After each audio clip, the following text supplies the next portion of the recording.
Kidnap and murder ಕೇಸ್ನಲ್ಲಿ Darshan gang ಪೊಲೀಸರ ವಶದಲ್ಲಿರೋದು. ಕೊಲೆ ಕೇಸ್ನಲ್ಲಿ ನಟ ದರ್ಶನ್ಗೆ ಹೆಚ್ಚಾಯಿತು ಸಂಕಷ್ಟ.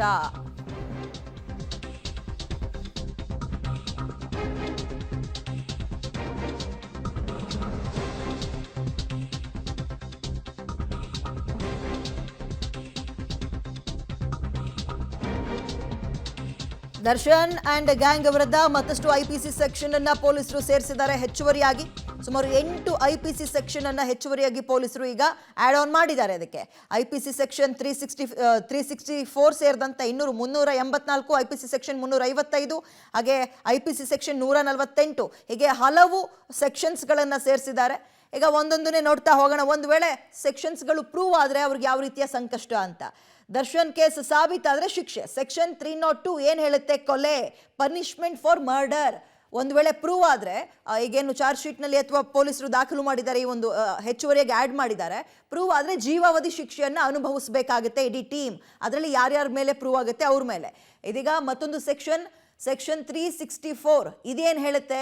ಕಿಡ್ನಾಪ್ ಕೇಸ್ ಅಂತ ಹೇಳುತ್ತೆ. ವ್ಯಕ್ತಿಯ ಅಪಹರಣ ಪ್ರೂವ್ ಆದರೆ ಇದಕ್ಕೂ ಕೂಡ ಜೀವಾವಧಿ ಶಿಕ್ಷೆಯನ್ನು ಅನುಭವಿಸಬೇಕಾಗುತ್ತೆ. ಇದು ಸೆಕ್ಷನ್ 364. ಅದೇ ರೀತಿಯಾಗಿ ಐಪಿಸಿ ಸೆಕ್ಷನ್ 201 ಏನು ಹೇಳುತ್ತೆ? ಸಾಕ್ಷಿ ನಾಶ ಮಾಡಿದ್ದಾರೆ ಮಾಡೋ ಪ್ರಯತ್ನ ಪಟ್ಟರು ಅನ್ನೋದನ್ನು ಪ್ರೂವ್ ಆದರೆ ಇದಕ್ಕೂ ಕೂಡ ಜೀವಾವಧಿ ಶಿಕ್ಷೆಯನ್ನು ನ್ಯಾಯಾಲಯ ಕೊಡುವ ಸಾಧ್ಯತೆ ಇರುತ್ತೆ. ನೆಕ್ಸ್ಟ್ ಐಪಿಸಿ ಸೆಕ್ಷನ್ 120B ಇದೇನು ಹೇಳುತ್ತೆ? ಒಳಸಂಚು ಅಂತ ಹೇಳುತ್ತೆ.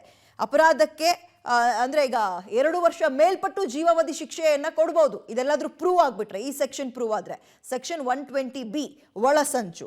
ಜೊತೆಗೆ ಐಪಿಸಿ ಸೆಕ್ಷನ್ 355 ಒತ್ತಡ ಹೇರಿ ಹತ್ಯೆ, ಅಂದರೆ ಟಾರ್ಚರ್ ಕೊಟ್ಟು ಹತ್ಯೆ ಮಾಡಿದ್ದಾರೆ ಅನ್ನುವಂಥದ್ದು ಪ್ರೂವ್ ಆದರೆ ಇದಕ್ಕೂ ಕೂಡ ಜೈಲು ವಾಸವನ್ನು ಅನುಭವಿಸಬೇಕಾಗತ್ತೆ. ಕನಿಷ್ಠ 2 ವರ್ಷಗಳ ಕಾಲ ಜೈಲು.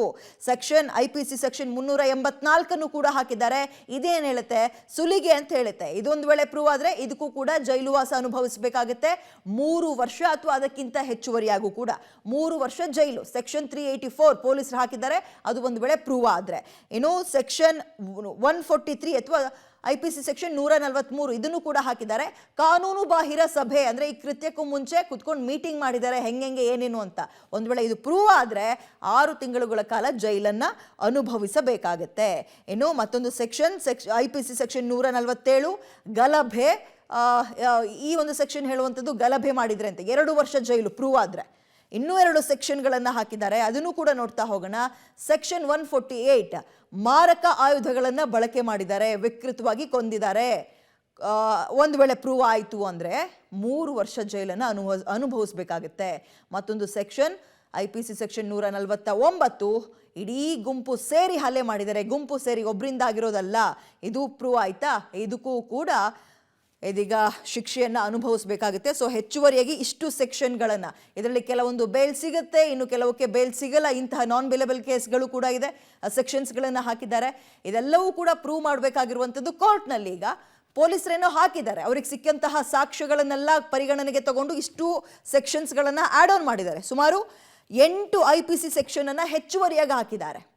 ಕೊಲೆ ಸೇರಿದಂತೆ ಕಿಡ್ನ್ಯಾಪ್ ಆಗಿರ್ಬೋದು, ಸಾಕ್ಷಿ ನಾಶ, ಒಳಸಂಚು, ಒತ್ತಡ ಏರಿ ಹತ್ಯೆ ಮಾಡಿರೋದು, ಸುಲಿಗೆ ಮಾಡಿರೋದು. ಸುಲಿಗೆ ಅಂದರೆ ಆತನ ಮೈ ಮೇಲಿದ್ದಂತಹ ಒಡವೆ ತಗೊಂಡೋಗಿ ಇನ್ನೊಬ್ಬ ಆತನ ಹೆಂಡತಿ ಕೊಟ್ಟಿದ್ದ ಅಂತೆಲ್ಲ ಇತ್ತಲ್ಲ, ಅದಕ್ಕೆ ಸಂಬಂಧಪಟ್ಟಂತೆ ಹೆಚ್ಚಿನ ಡೀಟೇಲ್ಸ್ ನಮ್ಮ ಪ್ರತಿನಿಧಿ ನಾಗೇಶ್ ನೀಡ್ತಾರೆ. ನಾಗೇಶ್, ಒಂದು ಕಡೆ ಇವತ್ತು ಕಸ್ಟಡಿ ಅಂತ್ಯ ಆಗ್ತಾ ಇದೆ, ನ್ಯಾಯಾಲಯದ ಮುಂದೆ ಹಾಜರುಪಡಿಸ್ತಾರೆ. ಮಗದೊಂದು ಕಡೆ ಹೆಚ್ಚುವರಿಯಾಗಿ ಹಲವು ಸೆಕ್ಷನ್ಸ್ಗಳನ್ನು ಹಾಕಿದ್ದಾರೆ.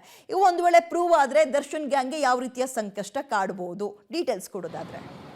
ವಿದ್ಯಾ, ರೇಣುಕಾಸ್ವಾಮಿ ಕೊಲೆ ಕೇಸಲ್ಲಿ ಬಂಧನವಾಗಿರುವ ದರ್ಶನ್ ಅಂಡ್ ಗ್ಯಾಂಗ್ಗೆ ಕಾನೂನು ಕುಣಿಕೆಯಲ್ಲಿ ಸಿಕ್ಕಾಕಿಕೊಳ್ಳಲು ಬಿಗಿಯಾದ ಸೆಕ್ಷನ್ಗಳನ್ನು ಹಾಕಿಕೊಳ್ಳುವಲ್ಲಿ ಈಗಾಗಲೇ ತನಿಖಾ ಅಧಿಕಾರಿಗಳು ಮುಂದಾಗಿದ್ದಾರೆ ಅನ್ನುವಂಥ ಮಾಹಿತಿ ಈಗ ಗೊತ್ತಾಗ್ತಿರುವಂಥದ್ದು. ಬಹಳ ಪ್ರಮುಖವಾಗಿ ಆರಂಭದಲ್ಲಿ ಆರೋಪಿಗಳ ವಿರುದ್ಧ ಒಂದು ಕಿಡ್ನಾಪ್ ಕೇಸ್ ದಾಖಲಾಗಿರಲಿಲ್ಲ. 302 ಮತ್ತು ಸಾಕ್ಷಿನಾಶ ಆರೋಪದಡಿ 2 ಸೆಕ್ಷನ್ಗಳನ್ನು ಹಾಕಿ ಪೊಲೀಸರು ಆರಂಭದಲ್ಲಿ ತನಿಖೆಯನ್ನು ಮಾಡಿದರು.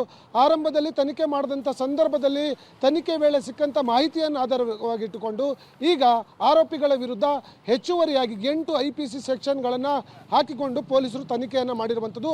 ಅದರಲ್ಲಿ ಬಹಳ ಪ್ರಮುಖವಾಗಿ 364 ಅನ್ನು ಸೇರಿಸಿರುವಂಥದ್ದು. ಕೊಲೆ ಬಿಗಿಯಾದ ವ್ಯಕ್ತಿಯನ್ನು ಕಿಡ್ನಾಪ್ ಮಾಡಿ ಈ ರೀತಿ ಹತ್ಯೆ ಮಾಡಿದ್ದಾರೆ ಅನ್ನುವಂಥದ್ದು ಒಂದಾದರೆ, ಇನ್ನೊಂದು ಪ್ರಮುಖವಾದ ಸೆಕ್ಷನನ್ನು ಅದರಲ್ಲಿ ಗಮನಿಸಬೇಕಾಗತ್ತೆ. 120B ಸೆಕ್ಷನನ್ನು ಕೂಡ ಸೇರಿಸಿರುವಂಥದ್ದು. ಆರೋಪಿಗಳು ಒಳಸಂಚು ಮಾಡಿ ಅಂದರೆ ರೇಣುಕಾಸ್ವಾಮಿಯನ್ನು ಕಿಡ್ನಾಪ್ ಮಾಡಿ ಕೊಲೆ ಮಾಡಿದ್ದಾರೆ ಅನ್ನುವಂಥದ್ದು ಕೂಡ ಬಹಳ ಪ್ರಮುಖವಾಗಿರುವಂಥ ಸೆಕ್ಷನ್ ಆಗಿದೆ. ಹಾಗಾಗಿ ಸುಮಾರು ಹೆಚ್ಚುವರಿಯಾಗಿ ದಾಖಲಿಸಿಕೊಂಡಿರುವ 8 ಸೆಕ್ಷನ್ಗಳು ಕೂಡ ಬಹಳ ಗಂಭೀರ ಸ್ವರೂಪದ ಸೆಕ್ಷನ್ಗಳಾಗಿರೋದ್ರಿಂದ ಅವುಗಳಲ್ಲಿ ಪ್ರೂವ್ ಆದರೆ ದರ್ಶನ್ ಅಂಡ್ ಗ್ಯಾಂಗ್ಗೆ ಜೈಲೇ ಗತಿ ಅನ್ನುವಂಥದ್ದು ಗೊತ್ತಾಗ್ತಾ ಹೋಗುತ್ತೆ. ಹಾಗಾಗಿ ಎಲ್ಲ ಒಂದು ಕಡೆ ಪೊಲೀಸರಿಗೆ ಸಿಕ್ಕಂಥ ತನಿಖೆ ಸಾಕ್ಷ್ಯಗಳ ಆಧಾರದ ಮೇಲೆ ಈಗ ಹೆಚ್ಚುವರಿಯಾಗಿ ಸೆಕ್ಷನ್ಗಳನ್ನು ದಾಖಲಿಸಿಕೊಂಡು ಪೊಲೀಸರು ತನಿಖೆಯನ್ನು ಮಾಡಿರುವಂಥದ್ದು. ವಿದ್ಯಾ, ವೆಲ್, ಥ್ಯಾಂಕ್ ಯು ತಮ್ಮ ಡೀಟೇಲ್ಸ್ಗೆ. ಹಲವು ಬಿಗಿಯಾದ ಸೆಕ್ಷನ್ಸ್ಗಳನ್ನು ಹಾಕೋದ್ರ ಮುಖಾಂತರ ಕೇಸನ್ನು ಸ್ಟ್ರಾಂಗ್ ಆಗಿ ಉಳಿಸ್ಬೇಕು, ಎಲ್ಲೂ ಕೂಡ ಎಸ್ಕೇಪ್ ಆಗೋಕೆ ಬಿಡಬಾರ್ದು ಅನ್ನುವಂತಹ ಹಿನ್ನೆಲೆಯಲ್ಲಿ ಹಲವು ಸೆಕ್ಷನ್ಸ್ಗಳನ್ನು ಹಾಕಿದ್ದಾರೆ. ಇದನ್ನು ಪ್ರೂವ್ ಮಾಡಬೇಕು.